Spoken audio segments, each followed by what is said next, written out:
Hello everyone, welcome back to my YouTube channel Madhu AIIMS Bhopal में आपका स्वागत है। तो अभी आप ये देख रहे हैं पैरामेडिकल्स का रिजल्ट आ चुका है। जिनका एग्जाम 6 जुलाई को हुआ था उनका मैंने बताया था पहले, मैंने अपने यूट्यूब के कम्युनिटी में पोस्ट किया था कि 6 जुलाई को आपका रिजल्ट आ जाएगा। तो देखिए 6 जुलाई को आपका रिजल्ट आ चुका है। तो क्या कितने रैंक तक फर्स्ट राउंड में बच्चे पार्टिसिपेट कर सकते हैं, इन सब सारी चीजों को इस वीडियो में मैं बताऊंगी।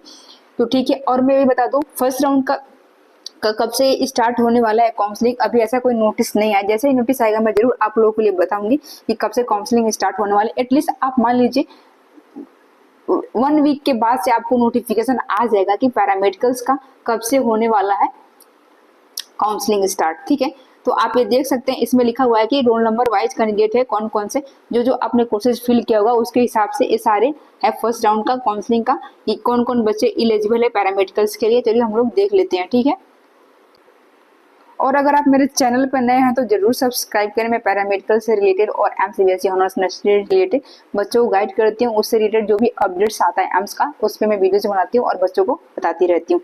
तो चलिए हम लोग देख लेते हैं कितने ऑल ओवर रैंक तक बच्चों को सीट मिले, और यहाँ पर आप जा करके अपना रिजल्ट चेक कर सकते हैं। ठीक है, और आप अपना ऑल ओवर रैंक कमेंट करिए जाके कमेंट बॉक्स में। तो मैं आप जब भी फ्री रहूंगी तो आप लोगों को बता सकती हूँ आपको कौन सा कोर्स मिल सकता है, कौन सा कोर्स नहीं मिल सकता है।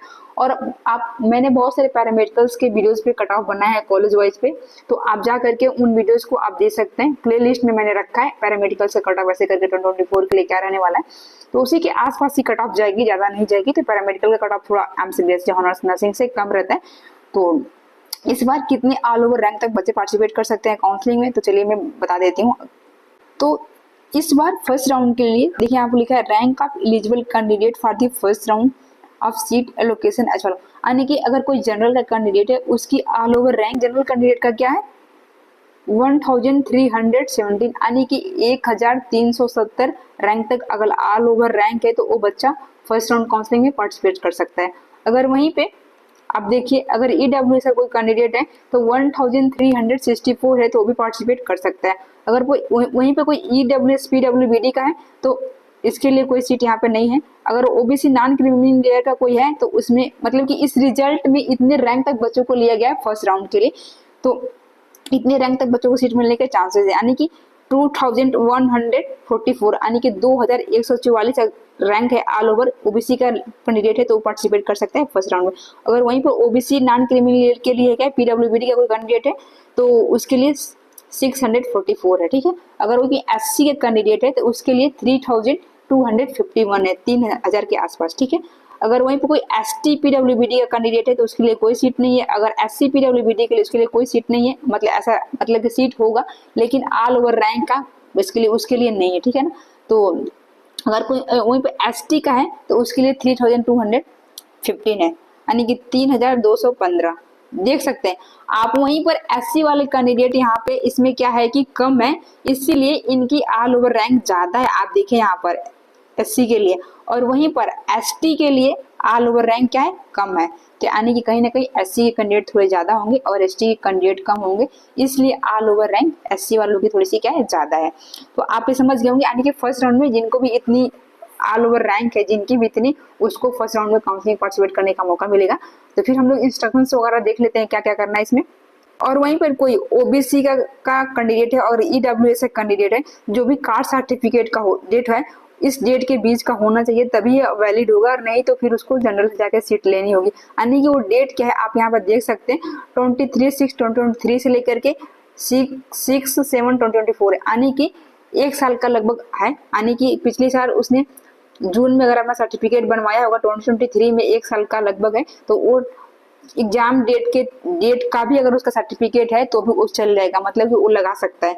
अगर इससे ज्यादा होगा तो उसके लिए नहीं, उसके लिए वो क्या रहेगा कास्ट सर्टिफिकेट मतलब कि वैलिड नहीं होगा। मैं ये कहना चाहती हूँ कि अगर उसकी जो भी वो कास्ट सर्टिफिकेट लगाने वाला इस डेट के बीच का होना चाहिए। अगर इस डेट के बाद का है तो भी नहीं ले जाएगा, और एग्जाम के बाद उसने बनवाया है तो फिर भी वो भी वैलिड नहीं होगा। और वहीं पे ईडब्ल्यूएस का है तो यहाँ पर आप देख सकते हैं इसमें कमी है, यानी कि 1/4/24 से लेके 6/7/24 के बीच का ही होना चाहिए, तभी ये वैलिड होगा। ठीक है, और इसमें ये सब भी है कि यहाँ पर जो यहाँ पर पॉइंट्स दिए हुए इंपॉर्टेंट क्या क्या बातें ध्यान में रखनी है। ठीक है, ये सबसे मैंने बताया कि ये सबसे ज्यादा इश्यू होता है बच्चों के लिए कास्ट सर्टिफिकेट्स के लिए तो ठीक है, आप देख सकते हैं फिफ्थ वाला पॉइंट सबसे ज्यादा इंपॉर्टेंट है, लिखा है choice in the order of the preference for the qualified candidate will be obtain only once for the all rounds of the seat allocation. ये बोल रहा है कि जो भी आपको चॉइस मिलेगी बस आप उसके लिए एक ही बार प्रेफरेंस ऑर्डर चूज कर सकते हैं, आप बार बार चेंज नहीं कर सकते। यानी कि जो फर्स्ट राउंड में आप जो भी फिल करेंगे, चॉइस फिलिंग करेंगे, कॉलेज का प्रेफरेंस ऑर्डर जो भी रखेंगे वही सेम रहेगा आपका सेकेंड राउंड के लिए, ठीक है। लेकिन अगर आपका ओपन राउंड होगा उसके लिए आपका फिर शुरू से करना होगा, आप वहाँ पे चेंज कर सकते हैं ओपन राउंड में। लेकिन अगर आप फर्स्ट राउंड में करेंगे तो सेम फर्स्ट राउंड के लिए भी रहेगा, सेम सेकेंड राउंड के लिए भी, यही इसमें इतना लिखा हुआ, ठीक है। Candidate are the advise to fill the choice carefully, यानी कोई बोल रहा है कि आप जो भी चॉइस फिलिंग करें उसको केयरफुली करें, ठीक है, सोच समझ के करें, टाइम ले ले, आपको जो भी आएगा काउंसलिंग का डेट उसके हिसाब से, ठीक है। उसके बाद से हमारा ये 6 वाला पॉइंट है कि candidates other than the those who are not mentioned in the this list, यानी कि बता रहा है कि जो बच्चे इस लिस्ट में मेंशन नहीं, यानी कि जो रिजल्ट आएगा अगर उसमें उनके रैंक नहीं है तो वो अपना result all over rank marks कितने पाए वो जा करके अपना लॉगिन करना होगा आपका, आने की आपकी जो यूजर आईडी है, जो भी आपका RUC कोड है, जो भी आपने पासवर्ड जनरेट किया था उससे आप लॉगिन करिए, फिर जाके आप रिजल्ट पे देखिए तो आपको वहां पर इंडिविजुअली आपको रिजल्ट दिखाई देगा, ठीक है। इसमें ये बता रहा है, ठीक है। तो इसमें इतना ही है, तो आप अपना रिजल्ट चेक कर लीजिए, ठीक है। और अगर आप मेरे चैनल पर नए हैं तो जरूर सब्सक्राइब करिए, मैं BSc हॉनर्स नर्सिंग और पैरामेडिकल से रिलेटेड वीडियोज को बनाती हूँ। तो इस वीडियो में इतना ही है, अगर आपको और भी कोई डाउट है तो आप कमेंट जाकर करिए, फिर मैं आपको बताऊंगी कि आपको क्या करना चाहिए, कैसे कैसे काउंसलिंग में। और बहुत सारे मैंने नर्सिंग वालों के लिए वीडियो बना रखा है, तो आप उनमें जाकर के पूरे इंपॉर्टेंट डॉक्यूमेंट्स को देख सकते हैं, क्योंकि सेम डॉक्यूमेंट्स आप लोगों के लिए भी, पैरामेडिकल और नर्सिंग के लिए एक वीडियो मैंने बनाया था, दोनों का एक साथ में क्या क्या इंपॉर्टेंट डॉक्यूमेंट्स है। तो आपने वो सारे डॉक्यूमेंट्स रेडी कर लीजिए, बिल्कुल इस वीडियो को मत भूलिए। और प्रेफरेंस ऑर्डर क्या रखेंगे, कॉलेज से कैसे चूज करेंगे, कौन से टॉप कॉलेजेस हैं पैरामेडिकल्स के लिए भी, तो आप जा करके, मैं उस पर एक वीडियोस बना दूंगी। लेकिन मैंने पैरामेडिकल्स में कौन कौन से कोर्सेज हैं मैंने इसमें बहुत पहले एक वीडियो बनाया था, आप मेरे चैनल पर है, तो आप उसको भी जा करके देख सकते हैं कौन से MC में कौन कौन से कोर्सेज हैं, क्योंकि बहुत सारे बच्चों को कमेंट आया हुआ है, ठीक है।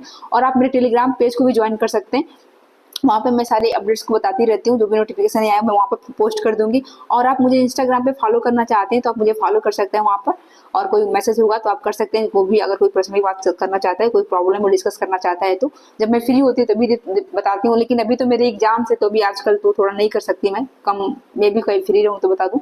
तो इस वीडियो में इतना ही है, अगर आप मेरे चैनल पर हैं तो जरूर सब्सक्राइब करें। Thanks for watching, like